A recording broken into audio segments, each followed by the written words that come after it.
Hello, David Bradley here. And Penny is lurking. Penny! Penny, come on up. Up, up, up, up, up, up, up.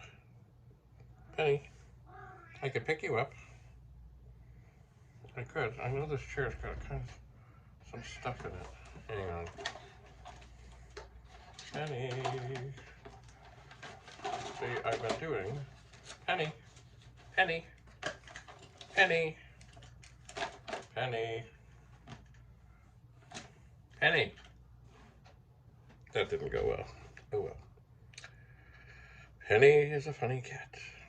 She comes and goes. Anyway, I have been doing some work. A little bit. Just a little bit of work in the pet room. Because for those that would remember to the fall, or so, Penny is back. Look, there's room here for you, Penny. Look at that. And there is Penny. Why don't you just come on up on the table, Penny? Hi. Hi, Penny. Yes, hello. That's Penny. Penny's doing the cat scan. Penny's doing the cat scan. There you go. Where are you going to go, Penny? Penny's right now standing in front of a Super Pet and a vintage 2022 series tractor printer made by, of course, Commodore. Hi.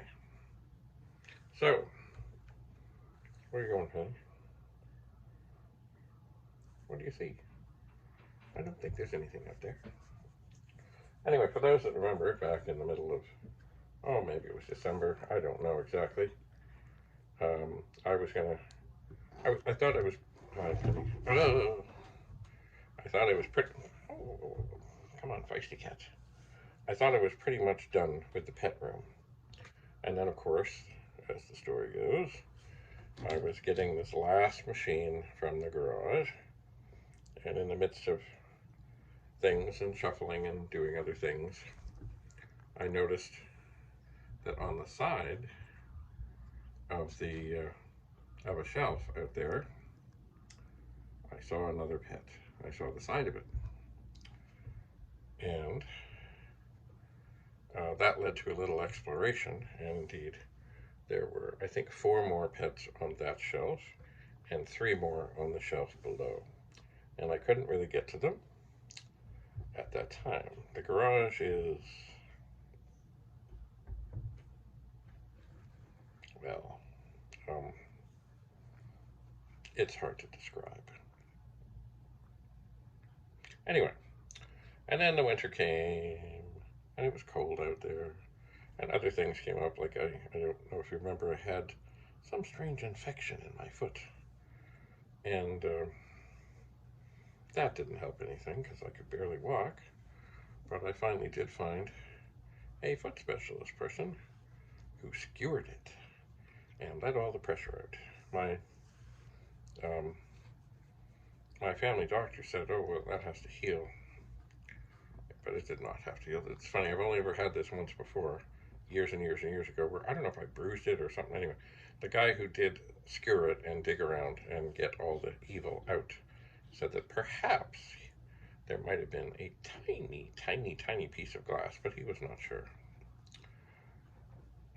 Anyway, so I was walking, and then came along a nasty, wicked cold, which never tested positive for COVID, but left me with a miserable cough for at least a month. And really, since that cold, I've certainly been energy depleted, which has not been fun. Because, I just haven't got into much, and so I haven't been filming much, haven't been doing much. And of course, after that, I ended up with an infection. Oh, you on your way, Penny? Penny's gone. An infection in my mouth. And I've been getting that dealt with. So the pain and the suffering and the agony is gone, and now it is time. So, as you know, oh, you know what, I better do a count to make sure, because I had this wrong. So I have 1, 2, 3, 4, 5, 6, 7, 8, 9, 10, 11, 12, 13, 14, 15.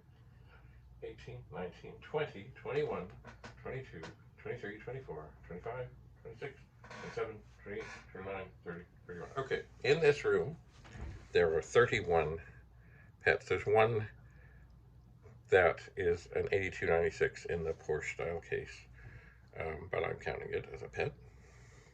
I am. So, in the garage, there are 7.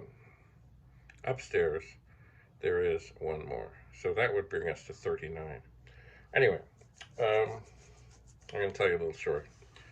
Many years ago, I was helping at the Church of St. Timothy in Toronto in the summer.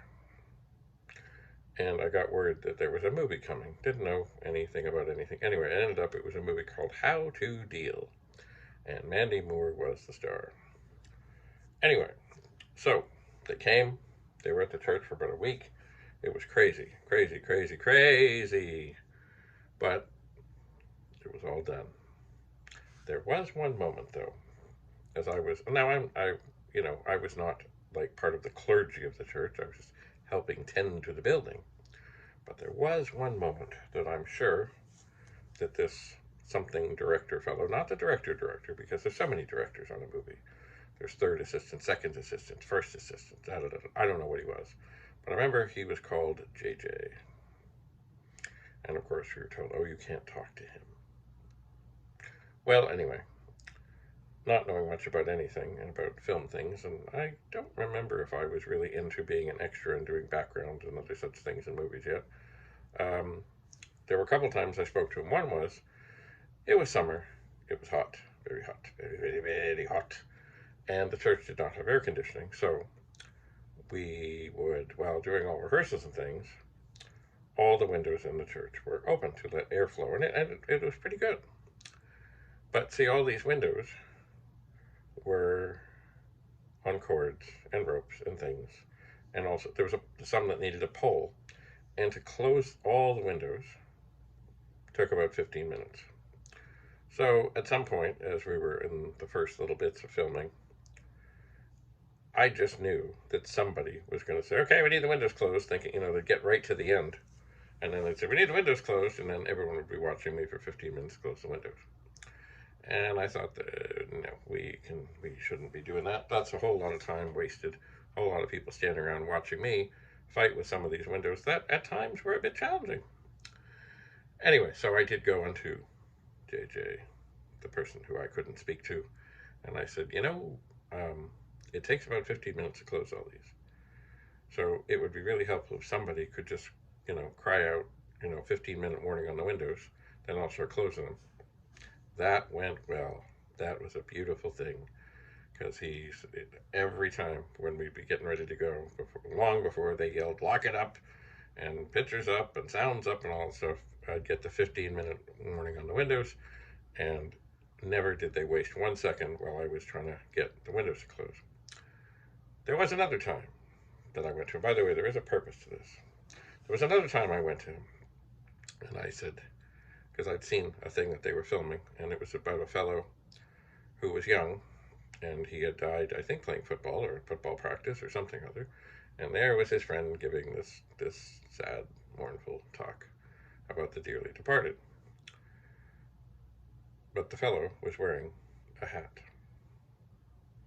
So I went on to JJ, the one I couldn't talk to. And maybe I shouldn't have gone to him. Maybe I should have. There was a nice lady who was the director. I never talked to her. Never had any idea. Directors deal with actors. Anyway, but I went to JJ. And I said this one thing. Well, I said 2 things. I wasn't going to say this, but I said, anyway, you don't wear a hat in church. And that's really a stupid hat. Stupid looking hat. Anyway. Yeah, thanks. Yeah. And of course, change nothing. So, they finished the week. They went away. So, I went home. I was exhausted. I was beat, tired, and my time at the church was supposed to be over. So, I went home, gathered the dogs. There were 3 of them. And I headed north to an area kind of in the vicinity of Minden, Ontario, where the cottage was. And I got the dog settled, and I poured into a lovely large glass filled with ice just a little bit of rum, just a little bit, and some Coke. And I went to sit down in this chair that was by the corner window and raise the glass and say, oh, it's done. Before I could even take a sip, the phone rang.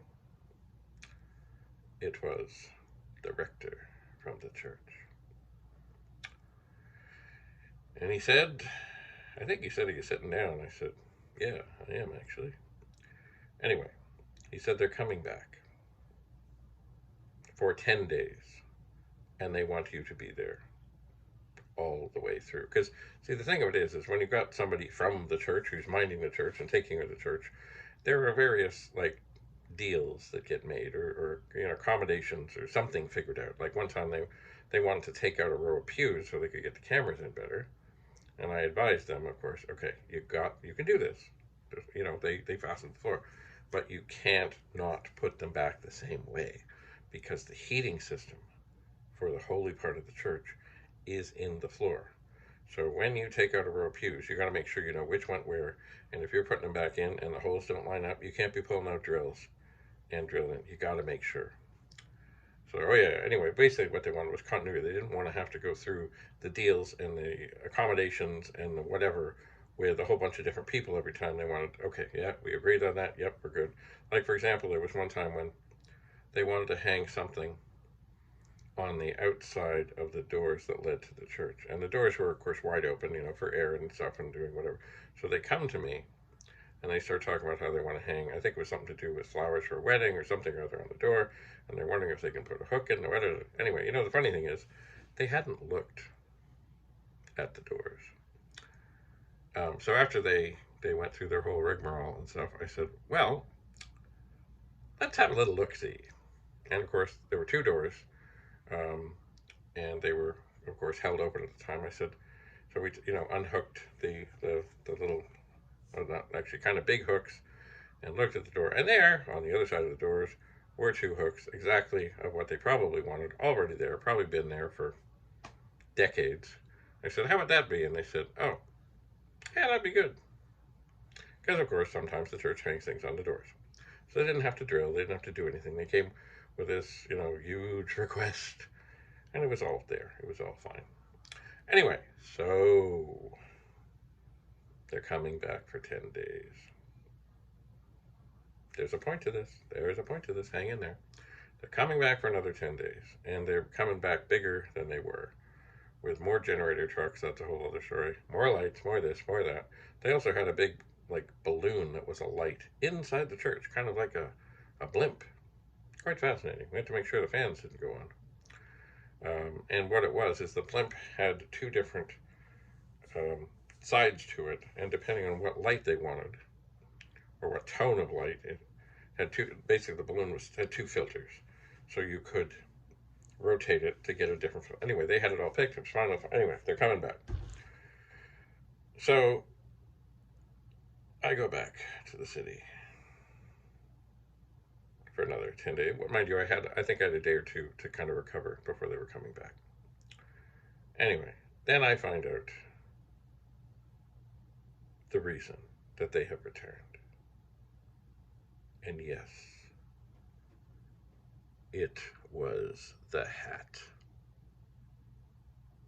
They sent all their stuff down to wherever somebody looked at it, the rushes or whatever they call them. Actually, rushes I think are seen on the same day. Anyway, wherever they sent the stuff to, somebody said, he's wearing a hat in church. You don't wear a hat in church. You can't do that. You got to go back and do it all again. So, during those next 10 days, of course, there I was. JJ was there. Everyone was there. We went through the whole thing. And they did it bigger and better than they would have they did the first time. And the only deleted scenes on the DVD or whatever were from the first shoot of when they were there for the week. But the only interaction I had with JJ was on the very first day. We were out near, inside the church, just outside the holy part, kind of in the foyer. And there I was doing something or other, and I looked up, and he was, oh, maybe 20, 30 feet away from me. And I just looked, and when I stared at him, and he stared at me, and he knew. I didn't have to say anything. He knew he'd screwed up by not passing on that to the director or whoever. He knew. And I could see it in this sheepish looking expression on his face. There was nothing to be said.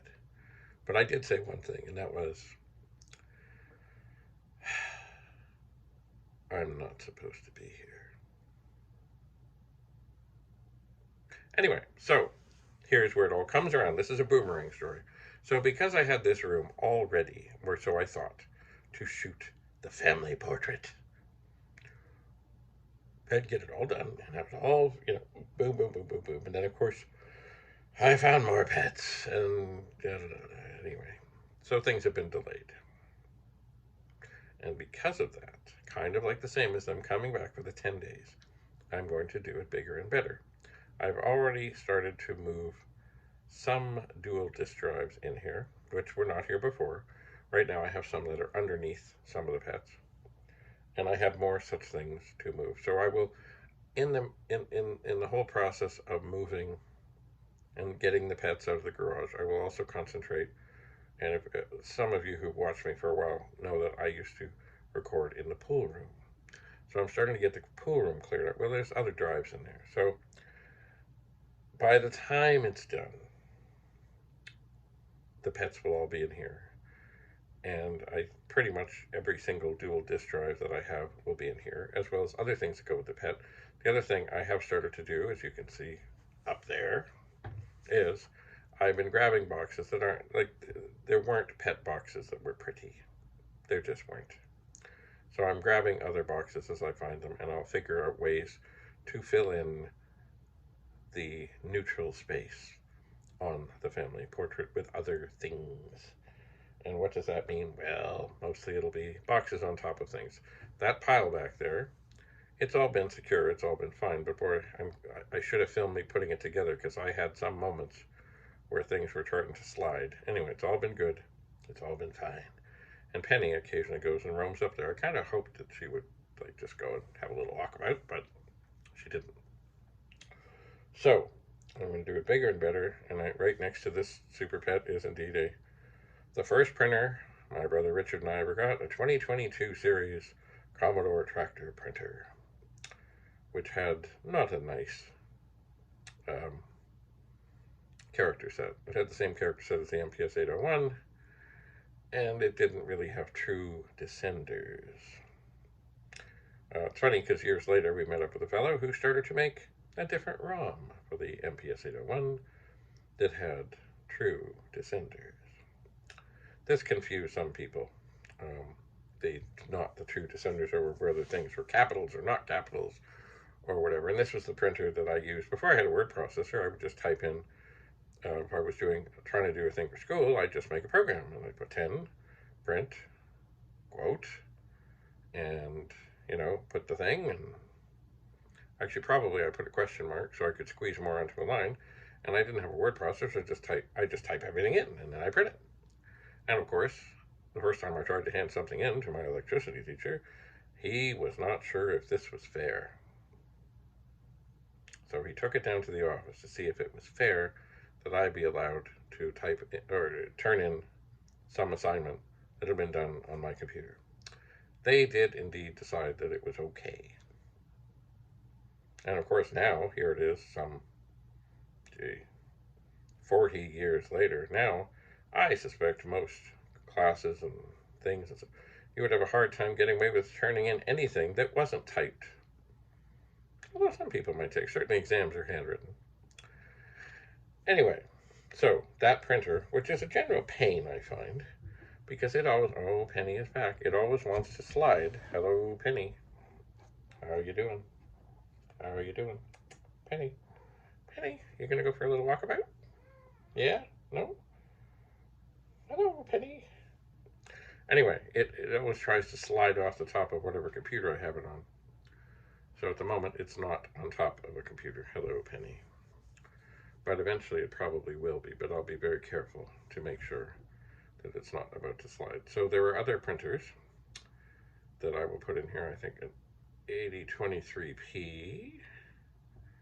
And what else? I don't know. Anyway, so just like the movie people who screwed up because of the hat, that I did warn them about, I'm going to do this better than I was going to. And you know what? I would have had to move all the stuff anyway at some point to check it all out and test things. So, it's just as well that I do this. Right, Penny? What you looking at, Penny? So that is what I'm going to do.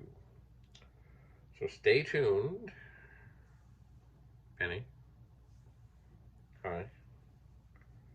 Hello, Penny. Penny, why don't you come over here? Penny. Penny, Penny, Penny, Penny, Penny. There's Penny. Stay tuned. I'm going to continue to tinker on things with the 64. And I've got some other things to show. For example, I did acquire an 8010 modem, which, for the old timers, they were an IEEE acoustic coupler. And you had to take the phone and you had to put it in. What else? Oh, and just today, I did something that I try not to do. I'm really trying not to get more things. Right, Penny? But I saw a message and there was some Amiga things available. And it was hot. And I said, well, you know what? I gotta go. And so I went. And I have to look through it all. But I believe there's an Amiga 1000 and a 2000. They look pretty badly yellowed, but supposedly worked the last time they were plugged in. So I will investigate this. And of course, stay tuned. You will soon see what I find. So at this moment, hello Penny, I see your ears there. I will bid you farewell from the pet room. Penny up. Penny, Penny, Penny. You gonna say goodbye? No, perhaps not. Anyway, I'll say goodbye from the pet room. We'll see you again soon. Thanks for coming. That didn't work. Hang on. Bye for now. Penny, anything to say? Penny? No. Penny. Goodbye. Bye-bye. Bye-bye. Okay, Penny. I already said goodbye. We're gonna say goodbye. You wanna look in the camera again? By the way, the camera is an iPhone, and it's sitting on a Super Pet, jammed by another iPhone, so it stays very secure. Almost like a tripod, but it's not a tripod. But it would be possible if Penny were to climb up there, she might dislodge it. She might. But hopefully that won't happen. So, that is enough for now. Stay tuned.